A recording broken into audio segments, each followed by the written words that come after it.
Village farmer நேயர்கள் அனைவருக்கும் வணக்கம். நம்ம இன்றைக்கி என்ன பார்க்குறோம்னாக்கா, குறைந்த செலவில் நிறைவான ஒரு பண்ணை அமைக்கணும். ஓரளவுக்கு பெரிய பண்ணையாகவும் இருக்கணும், செலவும் குறைவாக இருக்கணும். அப்படின்னா எந்த அளவுக்கு அமைச்சா செலவை குறைச்சி ஓரளவுக்கு பெரிய பண்ணையாக அமைக்கலாம்னு சொல்லி இந்த வீடியோவில் பார்க்கலாம். அதாவது ஒவ்வொரு பொருளோட காஸ்ட்டும், லேபர் காஸ்ட்டு, நம்ம என்னென்ன செலவிட்டுருக்கோன்னு ஒவ்வொன்றா சொல்ல பண்ணுறோம். நம்ம இந்த செட்டோட சைஸை பார்த்தீங்கன்னா 16க்கு 32 சைஸ் போட்டுருக்கோம் நம்ம. அதை இந்த செட்டை வந்து பொதுவாக நம்ம இரும்பில் தகரத்தில் ஒரு செட்டு போட்டோம்னாக்கா எனக்கு தெரிஞ்ச வகையில் கண்டிப்பாக 1,10,000 ஆகும்.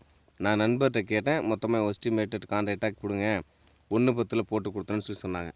நம்மக்கிட்ட சரிட்டு எடுத்தோடனே நம்ம வந்து ஒரு பண்ணை ஆரம்பிக்கும் போது பார்த்தோன்னா, முதல்ல அதாவது செட்டில் பெரிய அளவில் அமௌண்ட்டு போட்டோம்னா லாக் ஆகிருவோம். நம்ம வந்து பார்த்தீங்கன்னாக்கா நம்ம வந்து செட்டில் முதலீடு போடாமல், அதாவது அந்த கோழிகளில் முதலீடு போட்டோம். நம்ம கோழிகளையும் அதிகம் பெருசாக நாங்கள் முதலீடு போடல. ஒரு 4 கோழி ஆர்வத்தில் வாங்கியிருந்தேன் ஆரம்பத்தில். அது 4 கோழி வாங்கி எத்தனை கோழி உற்பத்தி பண்ணியிருக்கேன்னு சொல்லிட்டு ஏற்கனவே ஒரு வீடியோ பதிவு பண்ணியிருக்கேன். அந்த வீடியோ பார்த்து தெரிஞ்சுக்கோங்க பார்க்காதவங்க. அந்த வீடியோ லிங்க் வேணால் டிஸ்கிரிப்ஷனில் கொடுக்குறேன். இப்போ வந்து பார்த்திங்கன்னா நம்ம வந்துட்டு தாய் கோழிக்கு கிட்டத்தட்ட நம்ம 500 கோழி நம்ம வச்சுருக்குறோம். வாங்கினது 4 கோழி தான். ஏற்கனவே என்கிட்ட ஒரு செட் இருக்குது. அது சின்ன செட்டாக இருக்குது. அதில் வந்து கோழி வந்து அடைவதற்கு போதுமான இடவசதி பத்தலை. முடிஞ்ச வரைக்கும் அது பார்த்தோன்னா மரத்தில் அடையுது, ஒரு கொட்டாய் மேலே போய் அடையுது, உள்ளுக்கு அடையுது. அதெல்லாம் ஒன்றும் பிரச்சனை இல்லை. நம்ம என்ன இப்போ சொல்கிறோம்னாக்கா, அதாவது அந்த கோழி வந்து அடை வைக்கிறதுக்கு உண்டான இடம் பத்தலை, போதிய இடவசதி பத்தலை. திரும்ப முட்டையிடுறதுக்குன்னு ஒரு மறைவான இடம் வேணுங்க கண்டிப்பாக. அப்படிங்கிறப்ப நம்ம முட்டையிடுறதுக்கு மறைவான இடம் வந்து கண்டிப்பாக நம்ம ஏற்படுத்தி கொடுக்கணும். இல்லையா அது பாட்டு எங்கேயோ ஒரு இது மாதிரி அடப்பு காடு நிறையா இப்போ கொள்ளையை சுற்றி பார்த்தீங்கன்னா ஃபுல்லாக வேலி தான் இருக்குது. அந்த வேலி கடுக்கில் போய் முட்டையிடுது. முட்டையிடும்போது என்ன பண்ணுதுனாக்கா, அந்த முட்டையிடுற இடத்துல நாய், மற்றபடி இந்த இரவு நேரத்தில் நரி தொல்லைலாம் நிறையா இருக்குது நம்ம ஏரியாவில். நிறையா இருக்கட்டும், இந்த கீரி பிள்ளைகள் இருக்கட்டும், இந்த பருந்து, இந்த மாதிரி விஷ ஜந்துக்கள்லாம் பார்த்திங்கன்னா அந்த முட்டைகளை எடுத்து குடிச்சிட்டு பாட்டுக்கு போயிடுதுங்க. அதெல்லாம் நம்மளால் பண்ணை மேலே டெவலப் பண்ண முடியல. கோழி உற்பத்தி ஆகிட்டே போகுது, ஒன்றும் பிரச்சனை இல்லை. இந்த குஞ்சுகளை காப்பாற்ற முடியல. போதிய இடவசதி கண்டிப்பாக வேணும், செட்டு வேணும். ஒரு செட்டு மட்டும் இருந்தால் போது, செட்டில் அதை குஞ்சுகளுக்கு தனியான செட் பண்ணி கொடுக்கணும், முட்டையிறதுக்கும் தனியாக செட் பண்ணி கொடுக்கணும். அதெல்லாம் ரெடி பண்ணால் நம்மக்கிட்ட செட்டுன்னு ஒன்று தனியாக, நாட்டுக்குன்னு தனியாக செட் இருக்கணும். அதுக்காக தான் அந்த செட்டை நம்ம போட்டு ரெடி பண்ணிகிட்டு இருக்கிறோம்.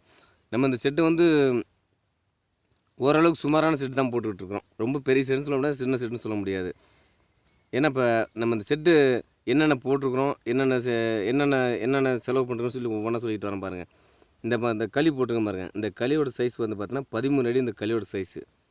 இந்த களி நம்ம எங்கே வாங்கினோம்னா ஆர்எஸ்பதின்னு சொல்லுவாங்க. அந்த மரத்தை தான் நம்ம வாங்கியிருக்கோம். ஆர்எஸ்பதி மரம் இது வந்து ஒரு டன்னு கணக்கில் நம்ம வாங்கினோம்.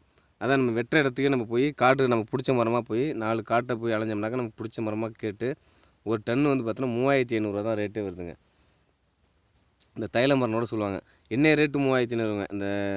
அதாவது இப்போ அடுத்த வருஷம் கொஞ்சம் முன்ன பின்ன வேரியபிள் ஆகலாம், கொஞ்சம் அதிகமாகலாம், கொஞ்சம் குறைய செய்யலாம். அதெல்லாம் நீங்கள் 3,500 சொன்னீங்க, எனக்கு வாங்கி கொடுங்க, யாரும் கேட்க வேணாம். தேவைப்படுறவங்க வேணால் சொல்லுங்கள், வாங்கி தரேன். என்ன ரேட்டில் 3,500 மரம் கண்டிப்பாக கிடைக்குங்க. அடுத்த வருஷம் கூடலாம் குறையலாம், சரிங்களா? 3,500 சொல்லிட்டு 1.5 டன் வாங்கிட்டு வந்தேன். 1.5 டன் வந்து பார்த்தீங்கன்னாக்கா ஏற்று கூலி, இறக்கு கூலி, வண்டி வாடகை எல்லாம் சேர்த்து பார்த்தீங்கன்னா 7,000 டோட்டலாக சாரிங்க 1.5 டன் 7,000 காசு கொடுத்தேன் அவங்களுக்கு. 7,000 கொடுத்துட்டு அங்கேருந்து ஏற்றியாந்து கொண்டாந்து ஒரு வாரம் வந்துட்டு தண்ணியில் போட்டு ஊற வச்சிட்டேன். தண்ணியில் எதுக்காக போட்டு ஊற வைக்கிறோம்னாக்கா, தண்ணியில் போட்டு ஊற வச்சோம்னா சொல்லுவாங்க, இந்த உழுவடிக்கு சொல்லுவாங்க, அதை ஓட்டை போட்டு மரம் வீணாகி சீக்கிரம் வீணாகிடும். மரம் வீணாகாமல் இருக்கிறது நம்ம பார்த்தோம்னாக்கா, நம்ம வந்து வீணாகாமல் இருக்குன்னா கண்டிப்பாக நம்ம வந்துட்டு ஊற போட்டு எடுத்தோம்னா கண்டிப்பாக நல்லாயிருக்கும். அதனால் நான் ஒரு வாரம் ஊற போட்டிருந்தோம். ஒரு வாரம் கழிச்சு ஊற போட்டு 2 நாள் எடுத்து வெளில போட்டிருந்தோம். வெளில போட்டிருந்ததில் இந்த களிலாம் சின்ன களி கொஞ்சம், இந்த களிலாம் இருக்குது பாருங்கள். இந்த களிலாம் வந்து கொஞ்சம் வளைவு இருந்தாலும் இந்த மாதிரி எப்படி குறுக்கு இந்த வைக்கும்போது உள்ளுக்கு ஒரு வரி விட்டுருக்காங்க பாருங்கள். இந்த வரிலாம் விட்டு வச்சு ஆணி அடிக்கும்போது எல்லாம் நிமிந்துக்கிறதுல நல்லா முறையாக வச்சுருக்குறாங்க. இதில் வந்து பார்த்தீங்கன்னா 2 சைட்லையும், இந்த சைடு ஒரு 4 தூண், அந்த சைடில் ஒரு 4 தூண், சென்டரில் ஒரு 4 தூண். சென்டரில் கொடுத்துருக்கு வந்து நமக்கு வந்து இதிலே கொடுத்துக்கிட்டாங்க, களியிலே மரத்தாலே கொடுத்துட்டாங்க. சைடில் உள்ளது நம்ம எதுக்காக அப்படி கொடுத்துருக்கோம்னாக்கா, சைடில் உள்ளது களியால் கொடுத்துடலாம், சீக்கிரம் மக்கிடக்கூடாதுன்றதுக்கு ஒரு காரணத்துக்காக நம்ம வந்து சைடில் வந்து பார்த்தீங்கன்னாக்கா இரும்பு சிமெண்ட்டில் கொடுத்துருவோம். சிமெண்ட்டில் வந்து ஒரு தூண் வந்து அடி கணக்கு தான். அதுவும் ஒரு தூணே வந்து 350 ரூபா தான். 7 அடி உயரம், 7 அடி உயரம் தூண். 7 அடி உயரம் தூண் வந்து பார்த்தீங்கன்னா, ஒரு அடி 7 அஞ்சு 35 350 ரூபா ஒரு தூண். அது வந்து 8 தூண் வாங்கியிருக்கோம். 8 அஞ்சு ஒவ்வொரு தூணும் 350 ரூபா கணக்கு பண்ணிக்கங்க. மொத்தம் 8 தூண் போட்டுக்கிறோம். அடுத்தபடியாக பார்த்தீங்கன்னா, அந்த அடுத்து கீத்து வாங்கி முடிச்சிட்டோம். கீத்து வாங்கி முடிச்சோடனே களி வாங்கி முடித்தோடனே அடுத்து கீத்து வாங்கணும். கீத்து வாங்க நம்ம எங்கே போகிறோம்னா, திருவையாருக்கு போகிறோம். நம்ம வந்து கீத்து வந்து பார்த்தீங்கன்னாக்கா ₹7.50 ரேட்டில் வந்து இந்த செட்டுக்கு வந்து மொத்தம் 600 கீத்து வாங்கிட்டு வந்தாங்க. இது டோட்டல் கீத்து 600 கீத்து போதுமான கீத்து தான். நம்ம வந்து கீத்தை போட்டு கீத்துக்கு மேலே நம்ம எதுவுமே போடலை தற்காலிகத்துக்கு. அதனால் கீத்து 600 கீத்து போதும்னு 600 கீத்து போதும்னு சொன்னாங்க. ஒரு கீத்தோட விலை வந்து பார்த்தீங்கன்னா ₹7.50. ஓகேங்களா? கீத்து வந்து பார்த்தீங்கன்னா 5000 டோட்டலாக வண்டி ஓட்டலாம் சேர்த்து 5000 முடிஞ்சிச்சு கீத்தோட செலவு. சரிங்களா? கீத்தோட செலவு 5000 முடிஞ்சிச்சு. அடுத்தது எக்ஸ்ட்ரா வந்து பார்த்தீங்கன்னாக்கா, இந்த ஆணி அடிக்கிறோம்ல, எங்கள் ஏரியாவில் வந்து கிலோ வந்து 90 ரூபான்னு கொடுத்தாங்க. சில இடத்துல 70 ரூபாங்கிறாங்க, 80 ரூபாங்கிறாங்க. ஆணி வாங்கணும். ஆணி வந்து கரெக்டாக அந்த செட்டுக்கு 7 கிலோ ஆணி கரெக்டாக வாங்கியிருக்கிறாங்க. 7 கிலோ ஆணியும் பார்த்தீங்கன்னா, ஒரு செலவோடு சேர்த்து ஒரு 700 வச்சுக்கோங்க. டோட்டலாக 700 செலவு இதுக்கு ஆணிக்கு. சரிங்களா? ஆணி வாங்கணும். அடுத்து வந்து லேபரை கான்ட்ராக்டாக விடலான்னு சொல்லி முடிவு பண்ணும்போது, லேபர் வந்து எங்களுக்கு கான்ட்ராக்டாக விட்ருங்கன்னு சொல்லி கேட்டாங்க. இல்லைங்க வேணாம்னு சொல்லிட்டு, அப்புறம் வேணாம்னு சொல்லி பார்த்தோம். இல்லை எங்களுக்கு கான்ட்ராக்டாக விட்ட செட்டாக சொன்னாங்க. கான்ட்ராக்டாக 10 ரூபா கொடுன்னு சொன்னாங்க. நம்ம வந்து 9500 சொல்லி கான்ட்ராக்டாக பேசி விட்டுட்டோம். சரிங்களா? இப்போ இந்த இதெல்லாம் போட்டு முடிச்சதுக்கப்புறம் இங்கே பாருங்கள், இந்த களி அடிச்சாச்சு. களி அடித்தோடனே கீத்து விட ஆரம்பிக்கிறாங்க பாருங்கள். கீத்து எதுக்காக இப்படி விட்றாங்கன்னா, கீழே ஒரு இந்த வாக்கில் விட்றாங்க. ஏன்னா அந்த அடியில் ஒரு வரம்பு மாதிரி ஒன்று கட்டி விட்ருக்காங்க. அந்த வரம்பு கட்டும்போது வடும்புன்னு சொல்லுவாங்க. அந்த வடும்பு கட்டும்போது அந்த ஏற்கனவே காமிச்சாங்க பாருங்கள். அந்த மாதிரி 2 வாக்கில் கட்டினா தான் அதாவது ஸ்ட்ராங்காக நிற்கும். அதாவது தண்ணி லாஸ்ட்டில் போய் நிற்காமல் சல்லுன்னு ஓடி கீழே விழுந்துடும். சரிங்களா? ஒரு வரியாக கட்டிக்கிட்டே வராங்க பாருங்கள். ஃபஸ்ட்டு ஒரு வரி ஏற்றி கொண்டு விட்டாங்க. அடுத்த ஒரு வரி ஏற்றிட்டு போகிறாங்க பாருங்கள். கீத்து கட்ட ஆரம்பித்தோடனே ஒரு வரி காட்டுறேன் பாருங்கள் எப்படின்னு பாருங்கள். ஒரு வரி எவ்வளோ அழகாக கட்டிருக்காங்க பாருங்கள். இந்த வரி கட்டினதால எவ்வளோ செட்டு எவ்வளோ உள்ளுக்கு, அதான் அந்த விட்டெல்லாம் வந்து மரத்தாலே போட்டாங்க. மரத்தாலே விட்டம் போட்டால் எவ்வளோ அருமையாக போட்டுருக்கான்னு பாருங்கள். வீடியோவில் நீங்கள் முழுசாக பார்த்தீங்கன்னா விட்டத்தை காமிப்பேன். விட்டத்தை பாருங்கள். இப்போ நம்ம காமிச்சிருக்க இது பாருங்கள், எவ்வளோ அழகாக போட்டு கீத்து கட்டினதை பாருங்கள். இவங்க வந்து வேலையில் எல்லாம் கை தேர்ந்தவங்க. நல்லா வேலை சிறப்பாக செய்கிறாங்க. வேலையில் எந்த குறைபாடும் இல்லை. நம்ம தேவையான அவங்க கேட்குற பொருளை தரமாக வாங்கி கொடுத்தோம்னாக்கா இந்த மாதிரி செட்டு போட்டுனா தெளிவாக போட்டு தராங்க. அதான் மேலே ஒரு 3 பேர் உட்காந்துக்கிறாங்க. மேலே போகும்போது 2 வரியை விட்டு பார்த்தாலும் மேலே 3 பேர் உட்காந்துக்கிட்டாங்க.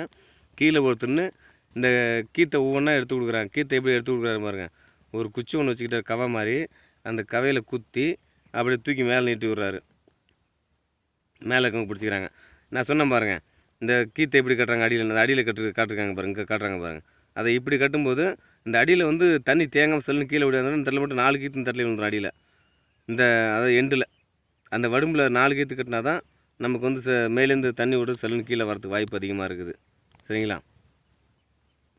இப்படியா போகும்போது நமக்கு வந்து இதில் வந்து பெரிய அளவில் செலவு வரதுக்கு வாய்ப்பு இல்லைங்க. என்னுடைய கணிப்புப்படி அந்த மரத்தை இவ்வளோ தெளிவாக அடிச்சுக்காங்க பாருங்கள். எல்லாம் அப்படியே மேலே லைட்டாக துருத்திட்டு இருந்தாலும் அதை நறுக்கி விட்டுறாங்க. நறுக்கி விட்டு அப்படி மேலே அடிச்சுக்கிட்டு வராங்க.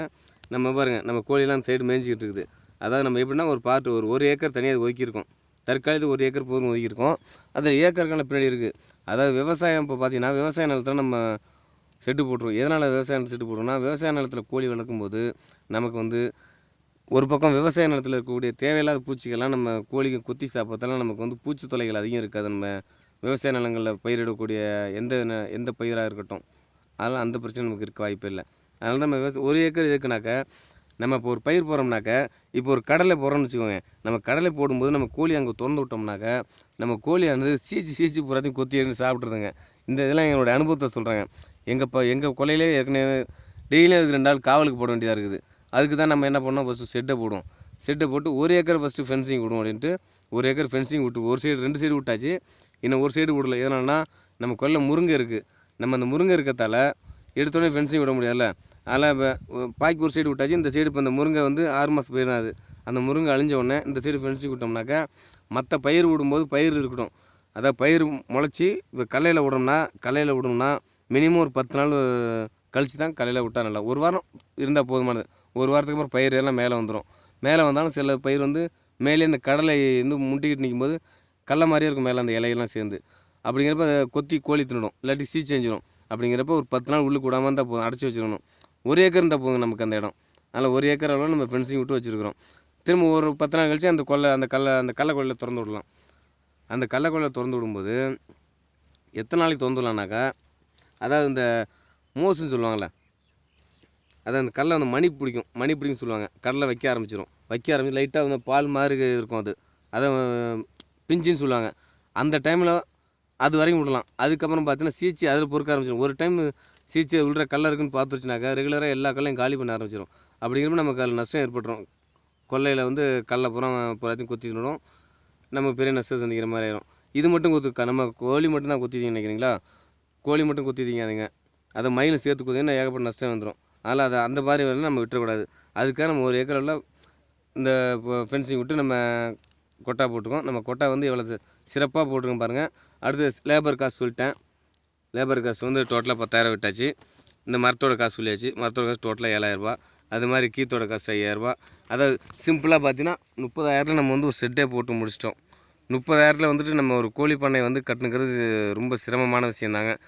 அதாவது ஃபஸ்ட்டு எடுத்தோடனே அதிக முதலீடு போடாமல் குறைவான முதலீட்டில் நிறைவான வருமானம் பார்க்கணுனாக்கா இந்த மாதிரி நம்ம அருகில் கிடைக்கக்கூடிய பொருளை கொண்டு நம்ம செட்டு போட்டால் நம்ம நிறைவான லாபம் பெறலாம். நன்றி நண்பர்களே. அடுத்த வாய்ப்பில் சந்திக்கலாம். நன்றி.